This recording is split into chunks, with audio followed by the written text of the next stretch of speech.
অনেকেই চান মোবাইলের গুরুত্বপূর্ণ টপিকগুলো অটো কল রেকর্ড করে রাখতে। তো এই অপশনটা কিন্তু ম্যাক্সিমাম অ্যান্ড্রয়েড ফোনেই থাকে। তো এই অপশনটা কিন্তু আমরা অ্যাভেলেবল আসলে দেখি না, বাট এই অপশনটা কোথায় থাকে আজকের এই ভিডিওতে আমি আপনাদের সম্পূর্ণ দেখাবো। তো চলুন দেখি। তো এই অপশনটি পেতে আপনার মোবাইল ফোন অপশনে গিয়ে যেখান থেকে অ্যাপ সার্চ করা হয়, এখান থেকে আপনি ডিরেক্ট চলে যাবেন হচ্ছে আপনার ফোনের সেটিংস অপশনে গিয়ে এখান থেকে হচ্ছে আপনি এই লিস্টে থেকে বের করতে পারেন, অথবা হচ্ছে সার্চ অপশনে গিয়ে বের করবেন কি হচ্ছে লিখবেন হচ্ছে এখান থেকে হচ্ছে কল সেটিংস। এখান থেকে জাস্ট লিখবেন হচ্ছে কল সেটিংস। এই অপশনটাতে অটো কল রেকর্ড যে অপশনটা, এখান থেকেও দেখেন রেকর্ড কলস।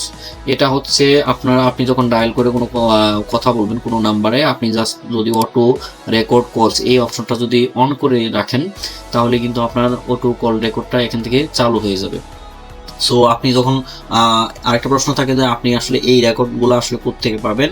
আপনি যখন অটো কল রেকর্ড আপনি চালু করে দিবেন, ম্যাক্সিমাম প্রত্যেকটা ফোনে কিন্তু আপনার অটো কল রেকর্ডটা অটো সেভ হয়ে থাকবে। দেন আপনার হচ্ছে এই রেকর্ড কলস এখান থেকে হচ্ছে লিস্টে গিয়ে আপনার হচ্ছে এখন পর্যন্ত যদি আপনার কোনো রেকর্ড থাকতো, তাহলে আপনার রেকর্ড কলসে কিন্তু সম্পূর্ণ এই লিস্টে আপনি দেখতে পেতেন।